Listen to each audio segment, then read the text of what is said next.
60 రోజుల్లో మీతో ఇంగ్లీష్ అద్భుతంగా మాట్లాడిస్తాం. వెంటనే కాల్ చేసి జాయిన్ అవ్వండి. హలో నమస్తే, వెల్కమ్ టు సుమన్ టీవీ. ప్రస్తుతం మనతో మోటివేషనల్ స్పీకర్ విద్యారాణి గారు ఉన్నారు. వీరితో ఈరోజు కొన్ని విషయాలు మనం డిస్కస్ చేద్దాం.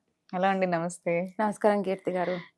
మనం రిలేషన్షిప్స్లో గురించి మీరు మాకు చాలా వీడియోస్ అన్నిలో షేర్ చేశారు, అన్నీ కూడా ఇన్ఫర్మేషన్. బట్ ఇప్పుడు ఎలా వచ్చిందంటే పరిస్థితి, అబ్బాయిలు అమ్మాయిలు ఏ సిచ్యువేషన్కి వస్తున్నారంటే ఇవన్నీ చూసి అసలు పెళ్లి చేసుకోకపోవడం better, single life is better అన్నట్టు అనుకుంటూ వస్తున్నారు. అంటే అమ్మాయిలలో కానీ అబ్బాయిలలో థాట్ ఎలా అయిపోయిందంటే పెళ్లి చేసుకోగానే రెస్ట్రిక్షన్స్ ఉంటాయి, మనం ఫ్రీగా ఉండొచ్చు, ఏదో ఎక్స్ప్లోర్ చేయొచ్చు, ఎందుకురా బాబు పెళ్ళే వద్దు, సింగిల్ లైఫ్ బెటర్ అని అనుకుంటున్నారు. దీని పట్ల మీరేం చెప్తారు? పెళ్ళే వద్దు అంటున్నారంటే అక్కడ వాళ్ళు పర్సనల్గా ఇబ్బంది పడిన సిచ్యువేషన్స్ ఉండొచ్చు, వాళ్ళ ఇంట్లో వాళ్ళకి చూసింది ఉండొచ్చు, వాళ్ళ ఫ్రెండ్స్కి చూసింది ఉండొచ్చు. ఎందుకంటే మన దృష్టిలో పడితేనే మనకు ఆ ఇబ్బంది అనేది తెలుస్తుంది. సో అటువంటప్పుడు ఆ భయం ఎలా ఉంటుందంటే లైఫ్ మొత్తం కదా. కరెక్ట్, అవును. పెళ్ళంటే ఒకసారి చేసుకున్నాము అని అంటే అది ఇంకా ఆ పీస్ ఆఫ్ మైండ్ అనేది పోతుంది అనేది చూస్తున్నారు వాళ్ళు. కానీ హ్యాపీగా ఉన్న పీపుల్కి, కపుల్స్కి చూస్తే అది కంఫర్ట్గా అనిపిస్తుంది వాళ్ళకి. వాళ్ళు వద్దు అనుకుంటున్నారంటే వాళ్ళ సరౌండింగ్లు అందరూ నెగిటివ్ పర్సన్సే ఉన్నారనేది మనకు అర్థమవుతుంది. సో అలా కాకుండా వాళ్ళకు ఒక అండర్స్టాండింగ్ తెచ్చుకొని ఒక కౌన్సిలింగ్సో లేకుంటే, ఎందుకంటే పెళ్ళి కంపల్సరీ చేసుకోవాలి అని అంటారు మన పెద్దలు. సింగిల్గా ఉండలేము, ఏజ్ అయిపోయిన తర్వాత అయినా ఒక పార్ట్నర్ ఉండాలి, మనం కొన్ని మాటలు చెప్పుకోవాలన్నా, ఒక సపోర్ట్ కావాలన్నా, మన పక్కన కూర్చోవాలన్నా ఒక చాలా ఇంపార్టెంట్ కదా మన వ్యవస్థలో. పెళ్ళి అనేది చాలా ఇంపార్టెంట్. అది ఎలా ఉంటది అనేది పక్కన పెడితే ఏ పర్సన్లో అయినా గొడవలు వస్తాయి. అదే పట్టుకొని కూర్చుంటే ఎవరికి పెళ్ళిళ్ళు కావు. అలా అంటే 99% జనాలందరి కాపురాలలో గొడవలే ఉంటాయి. అది ఉండకుండా ఉండదు. కానీ వాళ్ళకి ఏంటంటే అంత మేము తట్టుకోగలుగుతామా అనేది భయం ఉంటుంది వాళ్ళకి. లేకుంటే వాళ్ళు మాట్లాడే వాళ్ళందరూ ఫ్రెండ్స్ కావచ్చు, చుట్టాలు కావచ్చు, కంప్లీట్గా నెగిటివ్ నెగిటివ్ నెగిటివ్ చెప్తుంటే వాళ్ళకి ఆ భయం అనేది కూర్చొని అసలు పెళ్ళే వద్దు.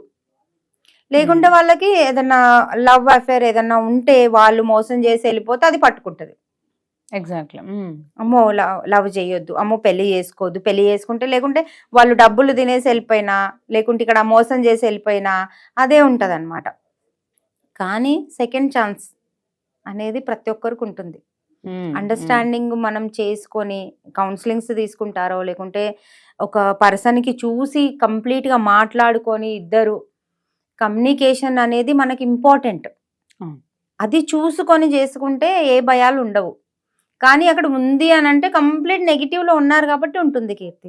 అంటే చాలా మంది కంప్లైంట్స్ ఏంటి అంటే మీరు ఇప్పుడు అన్నట్టు పాస్ట్ హిస్టరీ ఏదన్నా ఉన్నదాన్ని బట్టి పొసెసివ్ ఉంటారు, రిస్ట్రిక్ట్ చేస్తారు, డ్రెస్ గురించి రిస్ట్రిక్ట్ చేస్తారు, ప్లేసెస్ గురించి రిస్ట్రిక్ట్ చేస్తారు. ఇలా అయితే మనం ఎట్లయినా వెళ్ళొచ్చు, ఎక్స్ప్లోర్ చేయొచ్చు, మన ఓన్గా ఉండొచ్చు, అండ్ ఎక్స్పెక్టేషన్స్ ఉండవు కదా వాళ్ళకి ఇచ్చేయాలని అంటుంటారు. మరి ఇది ఎంతవరకు సపోర్ట్ చేయొచ్చు అంటారు? సపోర్ట్ అంటే ఇప్పుడు ఎలా ఉంటుందంటే కొందరు చెప్తే వినేవాళ్ళు ఉంటారు. పెళ్ళైన తర్వాత ఇలా ఉండాలి అని అంటే యాక్సెప్ట్ చేయరు. కొందరు ఎలా ఉంటారంటే పెళ్లి కాకముందు మేము ఇలా ఉన్నాము, పెళ్ళైన తర్వాత ఇలా ఉండాలి అని అంటే అవును కదా. అంటే అది ఒక లిమిట్ కూడా ఉంటుంది, ఒక బౌండరీ కూడా ఉంటుంది.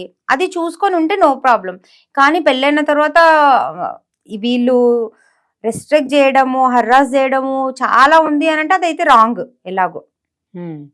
కానీ లిమిట్లో కూడా మేము ఉండలేము, కనీసం పూజలకు కూడా మేము చీర కట్టుకోలేము తల్లి అని అంటే అటువంటి వాళ్ళు పెళ్లి చేసుకోకపోవడమే బెస్ట్ కదా. లేదు మేము ప్రతి ఒక్కటి ఫ్రీడమ్ ఉండాలి, ప్రతి ఒక్కటి ఫ్రీడమ్ ఉండాలి కాదు. ఆ ఫ్రీడమ్కి కూడా ఒక లిమిట్ అనేది ఉంటుంది. మరీ టూ మచ్గా అయితే అందరూ చెయ్యరు. చేసే వాళ్ళు మటుకు పెళ్లి చేసుకోకపోవడమే బెటర్. అది ఎట్లా ఉంటుందంటే 3-4 ముచ్చట్లలాగా ఉంటుంది అనమాట. అటువంటి వాళ్ళు చేసుకోకపోవడం బెటర్. కాకపోతే ఈ భయం ఉండి అన్ని బాగుండి భయం ఉన్న వాళ్ళకి మట్టుకంటే ఏంది అని అంటే పెళ్ళైన తర్వాత కొంచెం చేంజ్ అవుతుంది అట్మాస్ఫియర్, పర్సన్స్, ఎవ్రీథింగ్. మనం పెళ్లి కాకముందు ఇలా ఉన్నాము అని అంటే పెళ్ళైన తర్వాత కొంచెం కంప్లీట్గా కాకుండా కొంచెమైనా చేంజ్ కావాలి. కాకపోతే అంత భయం ఉంది అని అంటే మీరు చేసుకునే వాళ్ళతోని మీరు మాట్లాడుకొని ఇలా కాదు ఇలా మీకు ఎవ్రీథింగ్ మాట్లాడుకోవచ్చు, ప్రాబ్లం లేదు. ఎందుకంటే అప్పుడు మట్టుకి ఓకే అనేసి తర్వాత ఇబ్బంది పెట్టొద్దు కదా, కరెక్ట్. ఇబ్బంది పడొద్దు కదా. రెండు సైడ్లు చూసుకోవాలి మనం. ఎందుకంటే వాళ్ళకైనా ఇబ్బంది, మనకైనా ఇబ్బంది. ఊరికి అది పిల్లలాటలాగా అయిపోతుంది. సో క్లియర్ గా క్లారిటీగా మాట్లాడుకొని చేసుకుంటే నో ప్రాబ్లం దానికి. కానీ చేసుకొని అందంగా ఉంటే, అర్థం చేసుకొని ఉంటే చాలా బాగుంటది. అప్పుడు వాళ్ళ భయాలు తీసేయాలి. ఒక పర్సన్ చేసిరు కదా ఇంకోళ్ళు చేస్తారు అనేది రూల్ ఏం లేదు. అదేం లేదు కదా. వాళ్ళ మైండ్ సెట్ వాళ్ళది ఏముందో అలా జరిగిపోయింది. కానీ అందరు అలా ఉండరు కదా. ఇప్పుడు 40 దాటిన వాళ్ళు కూడా చేసుకుంటున్నారు, 50 దాటిన వాళ్ళు కూడా చేసుకుంటున్నారు. ఎందుకంటే ఒక పార్ట్నర్ మనకు ఉండాలి. ఆ లోన్లీనెస్ అయినా ఏదైనా మాటలు షేర్ చేసుకోవాలైనా ఉండాలి కాబట్టి చేసుకోవాలి. మీరు చిన్న ఏజ్ లో ఉండి ఎందుకు చేసుకోరు? ఎగ్జాక్ట్లీ, అర్థం చేసుకోవాలి అంతే. ఒకరితో అయ్యింది అందరితో జరగదు. కొంచెం మనం కూడా మారాలి. అవతల వాళ్ళతో అంత భయం ఉంటే క్లియర్ గా మాట్లాడుకొని క్లారిటీ ఉంటే నో ప్రాబ్లం. మీరు అన్నట్టు అదే పాస్ట్ హిస్టరీ కూడా మనకి మా వన్ ఆఫ్ ది ఫ్రెండ్స్ వీళ్ళు అదే ఎందుకు రీజన్ అని అంటే, లేదు మా అక్కతో ఇలా జరిగింది, తను ఏదో బిట్రే చేశాడు, తను హెరాస్ చేశాడు, లేదంటే కొట్టాడను. సో నాకు హస్బెండ్స్ అంటేనే కొంచెం నాకు నెగిటివ్ ఫీలింగ్ వచ్చేస్తుంది, I don't want to face అనే మైండ్ సెట్ లో ఉండిపోతారు. అలా ఏముండదు కీర్తి, అలా ఏముండదు. ఎందుకంటే ఎవరి లైఫ్ వాళ్ళది, ఎవరి క్రియేషన్ వాళ్ళది, ఎవరి పర్సన్ వాళ్ళది, ఎవరి బిహేవియర్ వాళ్ళది. ఎందుకంటే మనము ఎలా ఉన్నామో అవతల వాళ్ళు అలా ఉంటారు. వాళ్ళు ఎలా ఉన్నారో మనం ఆటోమేటిక్ గా అలా అయిపోతాం. ఇప్పుడు మంచిగా ప్రేమగా ఉన్నారంటే ప్రేమనే ఉంటుంది అక్కడ. లేదు హెరాస్మెంట్ ఉందంటే ఇక్కడ ఇబ్బంది వస్తుంది. అక్కడ అయిన సిచ్యువేషన్ మీకెందుకు అవుతుంది? కాదు కదా. ఇప్పుడు మన లైఫ్ వేరు, ఒకరిది ఒక్కొక్క ఏదైనా కూడా అంతే. అటువంటప్పుడు అందరికీ అవి జరగవు. హ్యాపీగా ఓపెన్ మైండ్ తో హ్యాపీగా ట్రస్ట్ చేసి మీరు ఓపెన్ గా ఉండండి. వాళ్ళు ఓపెన్ గా ఉండేలాగా మీరు పెట్టుకోండి. హాయిగా పెళ్లిళ్ళు చేసుకోండి, అందంగా ఉండండి, హ్యాపీగా ఉండండి.